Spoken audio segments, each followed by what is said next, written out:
शीतल P Singh, सत्यहिंदी.com पर आपका स्वागत है।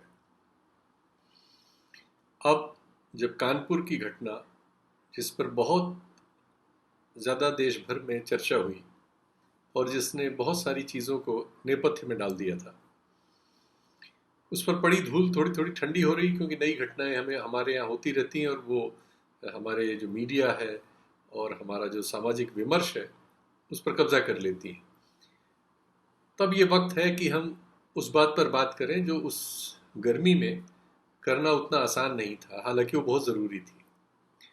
वो बात ये है कि क्या हम एक लोकतांत्रिक देश में सचमुच ऐसी ही पुलिस डिजर्व करते हैं जो कानून कायदे के पालन के लिए बनाई गई है, लेकिन जो कानून तोड़ने में बहुत ही साफ साफ हम आपको नज़र आती है सबसे आगे हो, जो एक ऐसे टोले में बदल गई हो जिसको एक समय एक बड़े जस्टिस ने कहा था कि ये संगठित अपराधियों का बहुत बड़ा गिरोह है, और जो इस बात को बार बार साबित करे, और जिसने अपने हाथ में ये ले लिया हो कि जो कानून और न्याय की हमारी प्रणाली है, जो हमारी नहीं है, दुनिया के सभ्य देशों में सब जगह है, उसको तोड़कर अपने हाथ में दंड देने का भी काम ले ले, अवैधानिक तौर पर, गैर कानूनी तौर पर, और उसको सामाजिक स्वीकृति भी मिल जाए। ये जो स्थिति है, ये बहुत ही किसी भी लोकतांत्रिक समाज के लिए बहुत ही बुरी स्थिति है। किसी भी हमारे तंत्र का इस तरह से हो जाना, क्योंकि इस तरह की चीज़ों का अंत नहीं है। तो फिर कुछ लोग सैनिक शासन के वकील हो जाएंगे हैं, और फिर उनको वो अच्छा लगने लगेगा, तो फिर पाकिस्तान जैसा सैनिक शासन हो जाए इस देश में, या वो भी सही है। फिर अगर आपको लोकतंत्र के जो कायदे कानून है, उसके जो पाए हैं, उनको नष्ट करना है, या उनको नष्ट करने में आपको तर्क नजर आता है, तो इसका अंत नहीं है, ये इस व्यवस्था का ही अंत में चला जाएगा। और हम धीरे धीरे देख रहे हैं कि हमारी बहुत सारी संस्थाएं जो है वो सत्ता के आगे नतमस्तक हैं, और सत्ता चलाने वालों की जो रुचियां हैं वो उनके लिए कानून कायदे तोड़ने, मरोड़ने, बदलने, नष्ट करने में कोई संकोच नहीं कर रही है। ये इसी तरह की घटना थी और ये बहुत दुर्भाग्यपूर्ण था। तो इस दुर्भाग्यपूर्ण घटना पर कुछ ऐसी बातचीत होती, इसकी वजह सामने आती, थोड़ा हम इसका अतीत, वर्तमान और बाकी चीज़ों पर एक एनालिसिस ही करते, ऐसा हो न सका। हमारे साथ हमारे एक बहुत ही अच्छे सहयोगी सत्यहिंदी.com के पुराने रिटायर्ड आईपीएस ऑफिसर विभूति नारायण राय साहब हैं। बातचीत शुरू हुई थी कि हम इस पे एक साक्षात्कार उनका करेंगे, लेकिन ये साक्षात्कार की तैयारी से पहले जब बातचीत हुई तो मैंने कहा कि आप इसमें मैं प्रश्न क्या पूछूं, मेरे प्रश्न आपके सामने हैं, जो मेरे प्रश्न है वो आपके भी प्रश्न है, और वो चूंकि समझदार किस्म के इंसान हैं, साहित्य वगैरह में उनका हस्तक्षेप है, मानवीयता में उनका हस्तक्षेप है, लोकतंत्र में और अध्ययन में उनका हस्तक्षेप है, इसलिए उन्होंने उस बात को बड़े विस्तार से और बहुत ही दो टूक ढंग से साफ साफ रखा है, तो सवालों की गुंजाइश नहीं बचती। बेहतर है कि उनको धारा प्रवाह आप सुनिए और समझिए कि हमारी पुलिस जो है वो ऐसी क्यों है, कब बनी ऐसी, किसने इसे बनाया और किसने इसे ऐसे रखा, और ये किसके हित पूरे करती है जब आप इसके लिए ताली बजाते हैं, जब वो किसी अपराधी का न्यायपालिका को दरकिनार कर खुद एनकाउंटर कर देती है। तो आइए आज एनकाउंटर की इस पूरी प्रणाली के बहाने पुलिस पर ही हम बातचीत करें, और आप सुने और समझें कि जो है ऐसा क्यों। कानपुर वाले विकास दुबे के बहाने मैं समझता हूं कि कुछ हमें सार्थक या कुछ लंबे विमर्श करने चाहिए। हमें कुछ चीजों पर बैठ करके गौर से सोचना चाहिए कि स्थिति कैसे यहाँ तक पहुंच गई है कि हमने ये मान लिया है कि अब अपराधियों को हम दंडित नहीं करा सकते, अदालती प्रक्रिया द्वारा अपराधियों को दंडित नहीं करा सकते, और एक ही तरीका है कि अपराधी को मार दिया जाए। जिस खराब स्क्रिप्ट के तहत ये मारा गया था विकास दुबे, उससे बहुत सारे प्रश्न खड़े होते हैं। मुझे नहीं लगता है कि हम विस्तार से वहां जाएं। वो लगभग ये साबित हो गया है कि वो एक संदिग्ध किस्म की मुठभेड़ थी। मैं इस मुठभेड़ पर की बात के बहाने आपसे ये निवेदन करना चाहता हूँ कि पुलिस एक आधुनिक संस्था के रूप में आज जो दिखाई देती है, इसका निर्माण 1860 और उसके बाद के दशकों में बने कुछ कानूनों के आधार पर हुआ था। ये सारे कानून अंग्रेज बहादुर ने बनाए थे और उनका एकमात्र मकसद था कि एक ऐसी संस्था बनाई जाए जो उनके शासन को प्रोलॉन्ग भी करे और उसे लेजिटिमेसी भी दे, उसे वैधता भी प्रदान करे। एक बात याद रखिएगा कि अंग्रेजों ने लगभग 60 देशों में पुलिस बनाई थी। एक पुरानी कहावत है कि ब्रिटिश साम्राज्य में सूरज नहीं डूबता, तो दुनिया के अलग अलग महाद्वीपों में, अलग अलग जातियों में, अलग अलग राष्ट्रों पे अंग्रेजों का की हुकूमत थी और उन्होंने हर जगह एक आधुनिक संस्था के रूप में पुलिस बनाई। इत्तेफाक से कहीं भी आज जैसी पुलिस है वैसी किसी भी देश में उससे पहले नहीं। लेकिन ये भी एक बड़ा दिलचस्प सवाल हो सकता है कि उन्होंने अलग अलग जगहों पे अलग अलग तरह की पुलिस क्यों बनाई। जैसी पुलिस उन्होंने भारत में बनाई वैसी नाइजीरिया में नहीं बनाई, नाइजीरिया में बनाई वो ऑस्ट्रेलिया में नहीं बनाई। अमेरिका की पुलिस भिन्न थी, श्रीलंका की पुलिस एकदम अलग तरह के तरीके की थी। यहाँ तक हमसे सटा हुआ और 1935-36 तक तो हमारा ही प्रशासनिक हिस्सा रहा हुआ बर्मा, उसकी पुलिस अलग तरह की थी। तो ऐसा क्यों हुआ, क्यों उन्होंने अलग अलग तरह की पुलिस अलग अलग जगहों बनाई। यहाँ तक जो लंदन पुलिस का एक मशहूर चरित्र है बॉबी, आपको पता होगा लंदन मेट्रोपॉलिटन पुलिस के कांस्टेबल को बॉबी कहते हैं। उस बॉबी को क्यों नहीं हमारे यहाँ उतार लाए। वो बॉबी इतना जनता का दोस्त है कि अगर कोई बच्चा स्कूल जा रहा हो और उसकी साइकिल खराब हो जाए तो बॉबी को थमा के चला जाता है। बॉबी उसके लौटने तक उसका पंचर ठीक करा के रखता है और वो आता है, बच्चा साइकिल लेके घर जाता है। हमारे यहाँ तो 1860 से लेके आज तक पुलिस का इस्तेमाल माएँ बच्चों को डराने के लिए करती रही। बच्चे सो ना रहे हो, शरारत कर रहे हो तो कहेंगे पुलिस आ जाएगी, सो जाओ। तो हमने क्यों ऐसी पुलिस उन्होंने हमें दी। एक पुरानी कहावत है कि आपको राजा वही मिलता है जो आप डिजर्व करते हैं, जनता को राजा वही मिलता है जो जनता डिजर्व करती है। मैं इसका थोड़ा सा विस्तार करना चाहूंगा कि जनता को पुलिस भी वही मिलती है जो जनता डिजर्व करती है। हम 1860, 1870 या 1947, 1960 में ऐसी ही पुलिस डिजर्व करते थे या करते हैं, क्योंकि हम हमारा जो पूरा समाज है वो एक खास संस्था से संचालित होता रहा है जिसे वर्ण व्यवस्था कहते हैं। हमने कभी समानता का सिद्धांत तो हमारे जीवन में था ही नहीं। जब अंग्रेज ने ये कहा कि साहब ब्राह्मण और शूद्र के लिए एक अपराध की एक ही सजा होगी, तो हमारे लिए बड़ा भारी बड़े अचंभे की बात थी। या एक पठान और एक हलाल खोर एक ही जगह खड़े होकर अपने गवाही देंगे, या औरत और मर्द की गवाही बराबर होगी। तो इसके लिए भारतीय समाज के लिए ये एक नई चीज थी जो अंग्रेज कर रहा था। लेकिन एक तरफ तो अंग्रेज एक ऐसी लोकतांत्रिक संस्था बना रहा था, दूसरी तरफ उसका उद्देश्य भी बड़ा स्पष्ट था। वो तो आया था यहाँ शासन करने के लिए और आप को लूटने के लिए। तो उसे तो एक ऐसी संस्था चाहिए थी जो उसके शासन को प्रोलॉन्ग कर सके, उसका शासन बढ़ा सके, ज्यादा दिन तक रह सके और उसको एक उसके शासन को एक वैधता भी प्रदान कर सके। तो इसलिए 1947 तक आप देखिए करीब 90 वर्ष तक उसका शासन इस पुलिस के भरोसे चला। ये पुलिस ये अपने देशवासियों की पुलिस थी। केवल अफसर बाहर से आते थे, आईपी अफसर या रिजर्व इंस्पेक्टर, ये सब अंग्रेज होते थे। बाकी तो सब भारतीय जनता थी जो पुलिस में थी। ये अपने ही लोगों के खिलाफ नृशंसता, क्रूरता और आप जिसे कह सकते हैं हिंसा, इन सब की पराकाष्ठा करके अपने ही लोगों को कुचलने में अंग्रेजों की मदद करती रही। 1947 तक तो ये सब समझ में आता है। लेकिन अब आप ये सोचिए कि 1947 में जब देश आजाद हुआ तब जो हमारे नए शासक आए, जो हमारे नए प्रभुवर्ग थे, उन्होंने इस पुलिस का चरित्र क्यों नहीं बदला। इसे एक जनता की मित्र पुलिस क्यों नहीं बनाया। मेरा अपना मानना है कि हमारे नए प्रभुओं को भी ऐसी ही पुलिस पसंद थी जो अंग्रेजों के जमाने में बनाई हुई पुलिस की तरह कानून कायदे को ठेंगे पर रखती हो, संविधान एक कागज की किताब के अलावा उनके लिए कोई महत्व न रखता हो, उनके कहने पर वो कुछ भी करने को तैयार हो, ऐसी पुलिस उन्हें भी पसंद थी।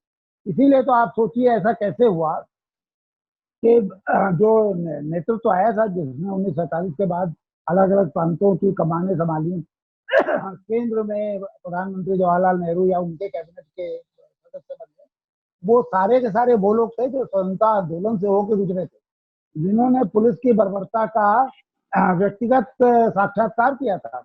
उत्तर प्रदेश में तो गोविंद वल्लभ पंत जो मुख्यमंत्री थे, उनकी गर्दन हिलती रहती थी। और मैंने अपने छात्र जीवन में सुना था कि वो नैनी में पुलिस ने उनके गर्दन पर लाठियों से वार किया था और उनकी गर्दन परमानेंटली हमेशा हिलती रहती थी। तो ऐसे लोग जो इतने कटु अनुभव से गुजरे थे, उन्होंने क्यों नहीं इस पुलिस के चरित्र को सुधारने की कोशिश की, क्यों पुलिस को उसी तरह बना रहने दिया? कारण बड़ा स्पष्ट है।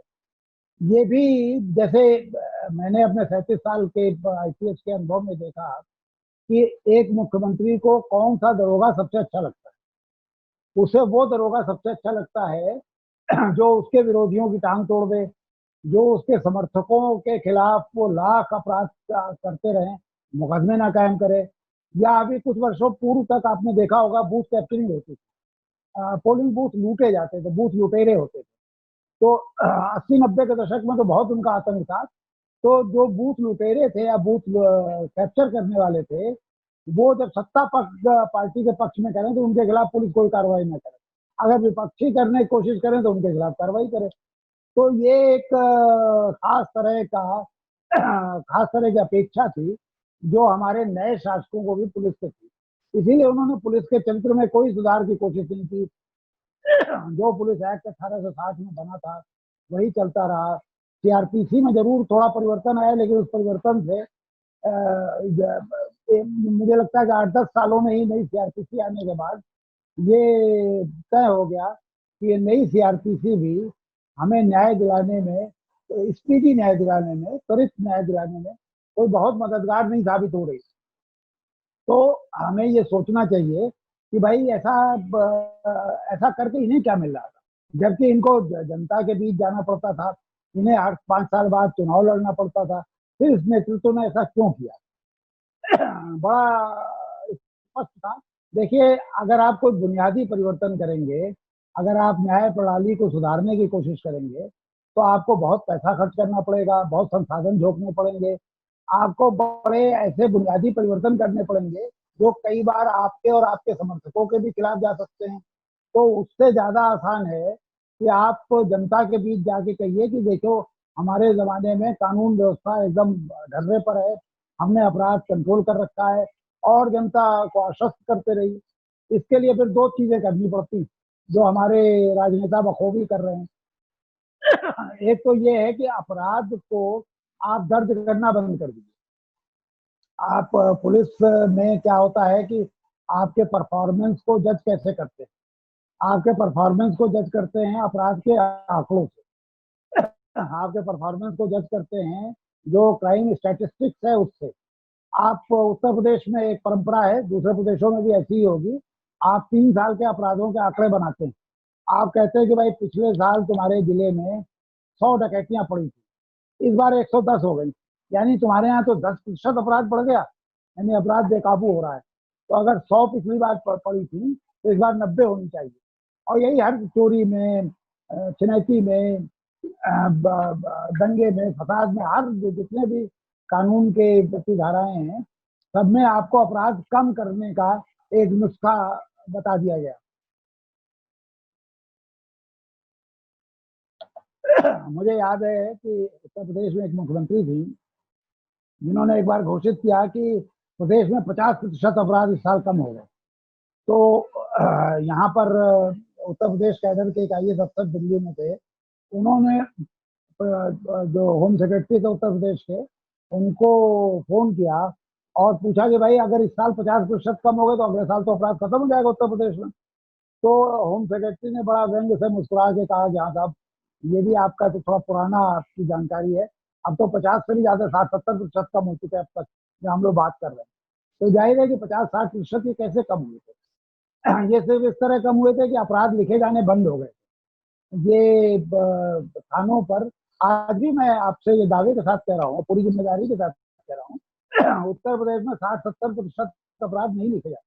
और कोई अगर इसमें शक करना चाहे, इसकी जांच करना चाहे, तो मेरी चुनौती है, आप उत्तर प्रदेश के 75 जिलों के किसी थाने में चले जाइए, और आप बिना किसी पैरवी, बिना सोच सिफारिश, बिना किसी पॉलिटिकल, बिना पैसा खर्च किए आप अपनी एफआईआर लिखा के चले आइए, मैं अपने को सुधार लूंगा।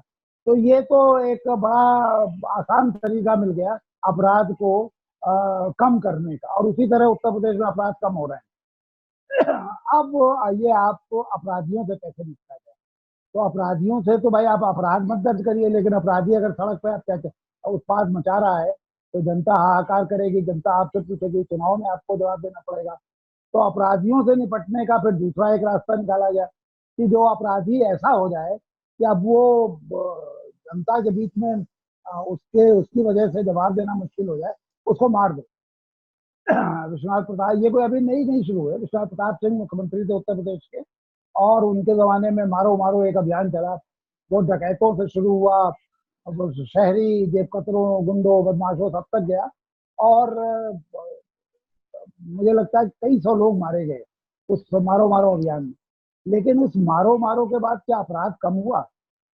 अपराध इस तरह से नहीं कम हो सकता। यही बात उत्तर प्रदेश में इस समय ये सरकार कर रही है, अखबारों में विज्ञापन दे रही है कि हमने पिछले 2 साल में, 3 साल में इतने अपराधियों को मार दिया, या इतने अपराधी मुठभेड़ में, हमारे यहाँ इतने अपराधियों के साथ मुठभेड़े हुई। आजकल तो एक नया ट्रेंड हो गया जिसे पढ़ता हूं मैं तो मुझे दहशत होती है कि जो अपराधी पकड़े जा रहे हैं उनके पैर में गोली मार दी जा रही है। यानी पुलिस को आप एक जज का भी रोल दे रहे हैं और कसाई का भी, जल्लाद का भी रोल दे रहे हैं। बाकी जो पुलिस का अपना काम है वो तो है ही है उसके पास।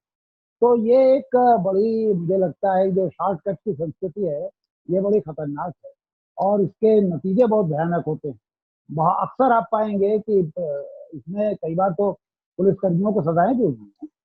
तो निर्दोष या कोई छोटा मोटा अपराधी, या और फिर जो सबसे बड़ी खतरनाक चीज ये होती है कि जब आप पुलिस को हत्यारों के गिरोह में तब्दील कर देते हैं तो आप इस पे फिर नियंत्रण नहीं रख सकते कि वो दुश्मनी में लोगों को मारना शुरू कर दे, पैसा लेके लोगों को मारना शुरू कर दे। महाराष्ट्र में खूब हुआ है। महाराष्ट्र में जो एनकाउंटर स्पेशलिस्ट हैं, जब उनकी संपत्तियों की फहरिस्त आई तो वो कोई ऐसा नहीं था जो 100 करोड़ से कम का मालिक रहा हो। रैंक में वो सब इंस्पेक्टर ही थे, लेकिन संपत्तियां उनकी 100 करोड़ की थी। पता चला कि वो तो शूटर के तौर पे काम कर रहे थे। अलग अलग जो अपराधी गैंग थे वो दूसरे गैंग के मेंबर्स को एलिमिनेट कराने के लिए शूटर का काम करा रहे।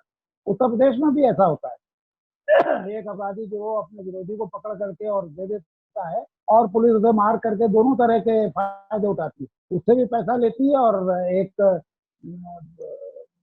रेपुटेशन भी बनती है कि साथ देखिए अपराधियों के खिलाफ बड़ी सख्त कार्रवाई है। तो ये एक बुरी चीज है। मुझे लगता है कि इस दुबे के बाद, विकास दुबे के बाद, इस पे हमें गंभीरता से बहस करनी चाहिए कि हम कैसे अपनी कानून व्यवस्था, जो सामान्य तरीके हैं जिससे कि अपराधी अपराध करेगा उसके खिलाफ आप मुकदमा कायम करेंगे, तफ्तीश करेंगे, उसे अदालतों तक ले जाएंगे और अदालतों में समयबद्ध उसे सजा दिला देंगे। मतलब 4-6 महीने या साल भर में वो मुकदमा फैसल हो जाएगा। ऐसा नहीं होगा कि वो 2 जनरेशन चलता रहे।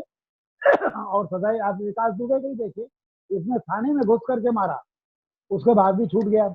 अभी जब ये इसने जघन्य कांड किया जिसमें 8 पुलिसकर्मियों की हत्या की है, तो ये एक मुकदमे में आजीवन कारावास की सजा भोग रहा था और उसके बाद जमानत पर छूट करके निकला हुआ था। तो ये सब जो ये लचर हमारी पूरी की पूरी व्यवस्था है, इसमें हमें सुधार करने की जरूरत है। देखिए जो सबसे चिंताजनक बात है वो ये जो पुलिस की हिंसा को समाज की स्वीकृति मिली हुई है।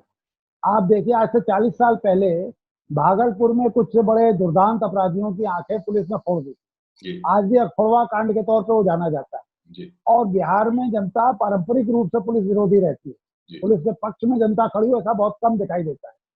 लेकिन भागलपुर में जब एक कमीशन गया जांच करने के लिए तो पूरा भागलपुर शहर पुलिस के पक्ष में बंद हो गया।